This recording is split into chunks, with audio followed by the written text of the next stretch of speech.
En hiver, la réserve de Taola est plongée dans un décor de fin du monde. Un monde protégé des fureurs du Pacifique par une mince bande de galets où viennent s'échouer des centaines de troncs d'arbres emportés par l'érosion et les tempêtes.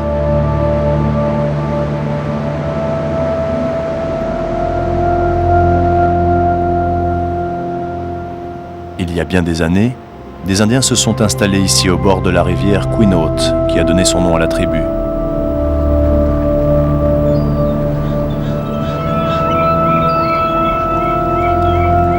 Les Quinault vivent encore des quelques hectares de forêt qu'on leur a laissés, mais aussi de la pêche au saumon et de la récolte d'un gros coquillage doré, le rasoir.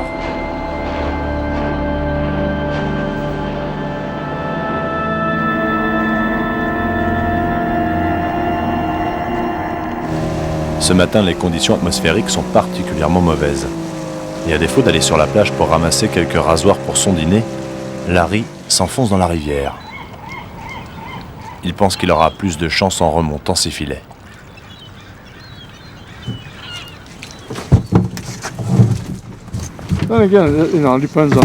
Ici, tout dépend de la météo. Hier, c'était vraiment pourri, du coup, la récolte de rasoir n'était pas bonne. J'ai parlé avec l'un des gars, certainement l'un des meilleurs pêcheurs à pied de la tribu. Et il me disait qu'il n'avait récolté que 14 clams hier, alors que la semaine d'avant, il en avait ramassé 130 kilos. Pendant que Larry est bien à l'abri dans un bras de la rivière, les autres membres de la tribu ont eux choisi de braver les éléments. Une soixantaine de voitures attendent un signe du policier tribal.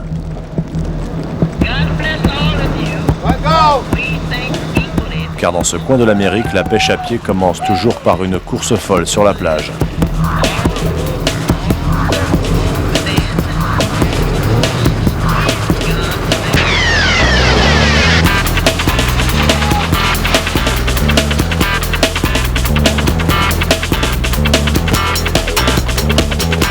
Les bandes sableuses infinies de l'État de Washington font office de route. Le pied à fond sur l'accélérateur, c'est à celui qui arrivera le premier sur les portions de pêche les plus prisées.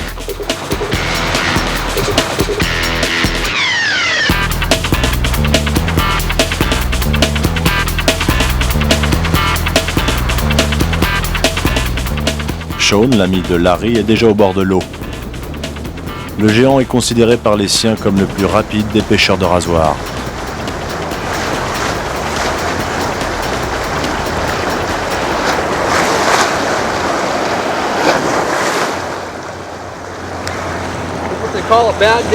C'est ce qu'on appelle une sale journée. Ça remue pas mal aujourd'hui. Il y a bien des rasoirs, mais c'est pas terrible. Voici ce que j'ai ramassé jusqu'ici, environ 1 kilo.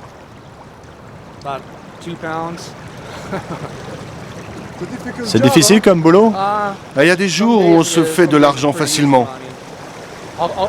Moi, parfois, je viens ici et je récolte 150 kilos. Mais un jour comme aujourd'hui, je vais probablement faire 25 kilos, peut-être 35. Si je suis chanceux, si je ne me fais pas renverser par les vagues. Regardez, là, il y en a un, c'est un gros. Plus le trou est grand, plus le rasoir est gros en général. Celui-là est un peu plus gros que la moyenne. Les communautés indiennes de la péninsule olympique sont les seules à bénéficier d'un débouché commercial pour les rasoirs. Lors des grandes marées, le nombre de pêcheurs varie selon le cours du marché. Aujourd'hui, presque toute la tribu Quinault s'est donné rendez-vous sur l'une des plages de la réserve. Prix de chaque coquillage, 1,50 $. Une bonne occasion pour la plupart de se faire un peu d'argent rapidement et boucler les fins de mois difficiles.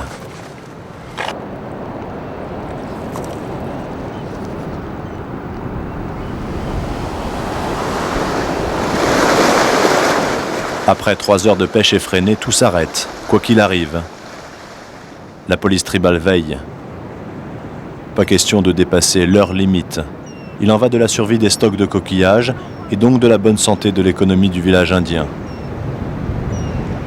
Joe Schumacher a été mandaté par le gouvernement fédéral pour aider les Indiens à mieux gérer leurs ressources marines. Le biologiste n'est pas venu s'installer sur cette côte inhospitalière par hasard. Toute cette côte de l'État de Washington, c'est le meilleur endroit pour les rasoirs. C'est la meilleure côte de tous les États-Unis. La raison, c'est que l'endroit là-bas où la vague déferle, l'eau est tellement brassée que ça génère de l'oxygène. Et du coup, il y a une certaine espèce de plancton qui se développe dans les vagues. Ce plancton est ramené vers le rivage et nourrit les rasoirs qui vivent ici. Donc c'est un endroit idéal pour que les clams se développent. La température est parfaite et la nourriture ne manque pas. À la nuit tombée, juste avant le retour de la marée, chaque clan, chaque famille défile pour la peser. Lors de cette pêche commerciale, aucun coquillage ne peut quitter la plage sans avoir été vendu aux autorités Quinault.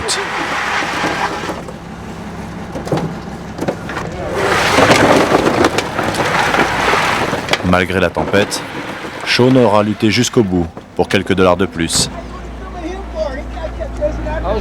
J'étais en train de chasser ces maudites mouettes qui en voulaient à mes rasoirs.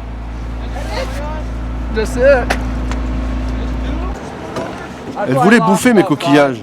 J'ai dû en perdre 2 kilos environ. Aujourd'hui, c'est un combat. Mais bon, c'est mieux que rien du tout. Je serai là demain, le jour d'après, le jour suivant, dès que je le pourrai.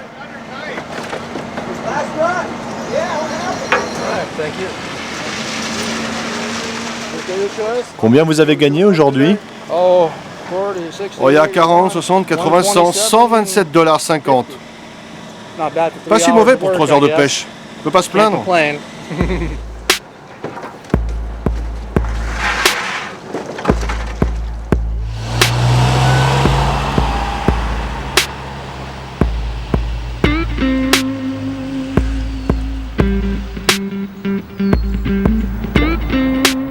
Pendant 3 jours, la pêche au rasoir a été plus qu'honnête sur la plage de Taola. En dehors de la pêche commerciale, chaque Indien a aussi le droit d'aller récolter des rasoirs uniquement pour nourrir sa famille. Aujourd'hui, même Larry a délaissé ses filets à saumon pour aller pêcher quelques coquillages pour son dîner. Le rasoir fait partie des mets traditionnels de la culture Quinault. Frit, bouilli ou en soupe, les familles du village l'accommodent à toutes les sauces. Entre le calamar et la coquille Saint-Jacques, on dit que c'est une merveille pour le palais.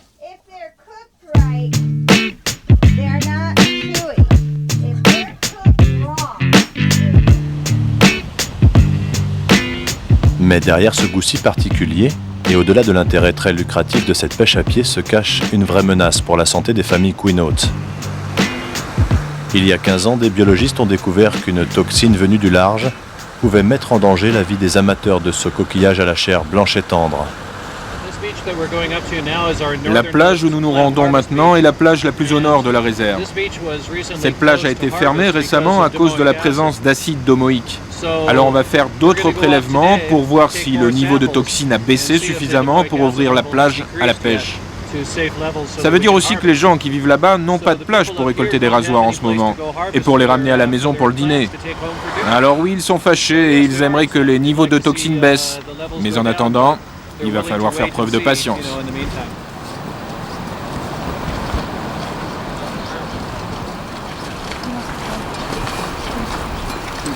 Après la fermeture de toutes ces plages en 1998, l'État de Washington décide de mobiliser ses scientifiques pour mieux connaître l'impact de ces toxines tueuses portées par les courants marins.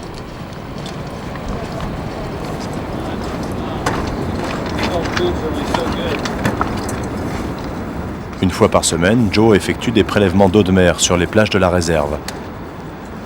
Il ramasse aussi quelques coquillages qui seront ensuite analysés en laboratoire. Ces algues sont aussi de la nourriture pour les rasoirs. Ils se nourrissent de cette algue brune qui vient du large. Le problème, c'est qu'ils ne font pas la différence entre la mauvaise algue qui génère l'acide domoïque et la bonne algue.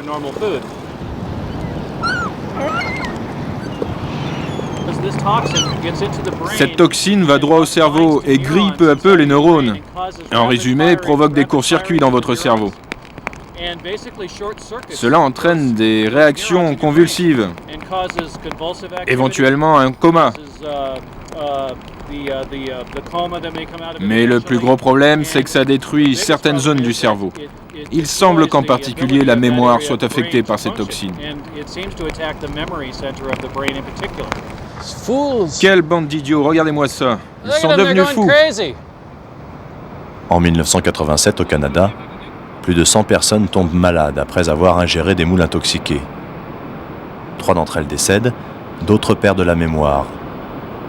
Le danger est donc bien réel, mais ne semble pas inquiéter une poignée d'individus qui s'obstinent à récolter les rasoirs alors que la pêche est formellement interdite sur la plage de Kalaloch. Hé, qu'est-ce qui se passe ici? Salut mon pote. Je vais analyser ces coquillages pour savoir s'ils sont toxiques. On dit que ça peut être dangereux de manger ces coquillages. Mais non, ça peut pas faire de mal aux Indiens. Ah bon, pourquoi? Parce qu'on vit au bord de l'eau, nous.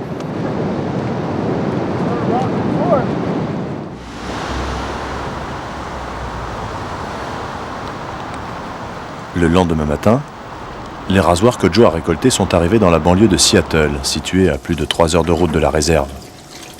Les coquillages sont analysés ici 2 fois par mois dans un laboratoire du département de la santé.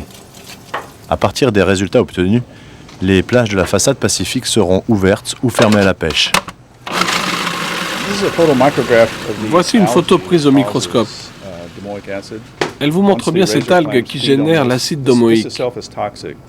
Les rasoirs se nourrissent de cette algue. Vous savez, ce sont des coquillages qui filtrent leur nourriture. Et lorsqu'ils se nourrissent de cette algue, eh bien, ils deviennent tout simplement toxiques. C'est ça la fameuse pseudonychia. Dans l'État de Washington, la pêche aux coquillages rapporterait près de 100 millions de dollars chaque année. Les autorités ont donc tout intérêt à protéger la population américaine de toute intoxication. La recherche brasse beaucoup d'argent, mais on s'interroge encore sur les effets méconnus de cette biotoxine. Il y a une théorie qui dit que les Indiens mangent beaucoup de coquillages. C'est l'une des bases de leur alimentation. Et que du coup, ils accumuleraient à chaque fois un peu de toxines. Je ne sais pas dans quelle proportion. Mais la théorie veut que la mère contaminerait le lait maternel et par la suite, son enfant va développer des problèmes à cause de cet empoisonnement. C'est ce qui pourrait expliquer aujourd'hui des taux de mortalité infantile supérieurs à la moyenne dans les tribus de la côte.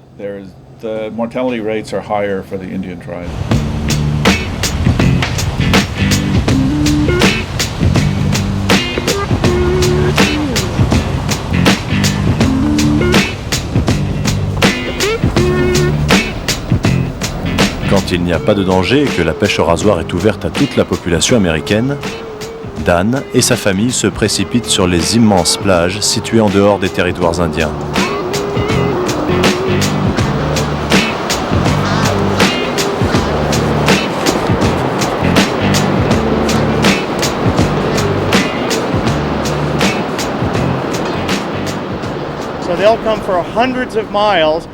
Les gens sont capables de faire des centaines de kilomètres uniquement pour ramasser leurs 15 rasoirs et ensuite reprendre le volant pour rentrer d'où ils sont venus. C'est une tradition qui court depuis des centaines d'années et les gens adorent ça. Et c'est parce qu'il y a si peu de jours de pêche qu'il y a autant de gens qui rappliquent.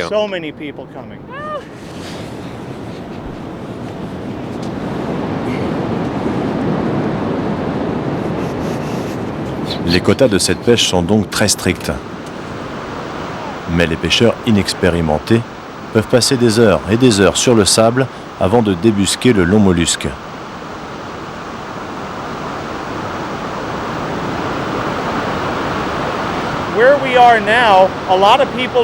Beaucoup de gens ne savent pas qu'il y a dans ce coin de gros coquillages. Et quand je dis gros, c'est comme ça. Les gens n'y connaissent rien et ils se contentent de creuser là où ils entrent sur la plage avec leur voiture. Comme ça, ils n'ont pas à conduire dans le sable et ils ne risquent pas de s'ensabler.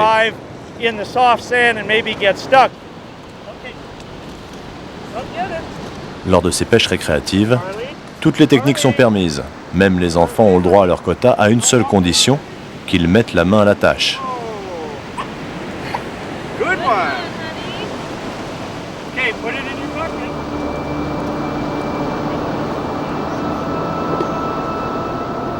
La marée est à son niveau le plus bas. Il est 18 heures. Mais sur des kilomètres de plage, les retardataires labourent encore le sable. Bientôt, quelques lampes tempête vont s'allumer pour un dernier coquillage.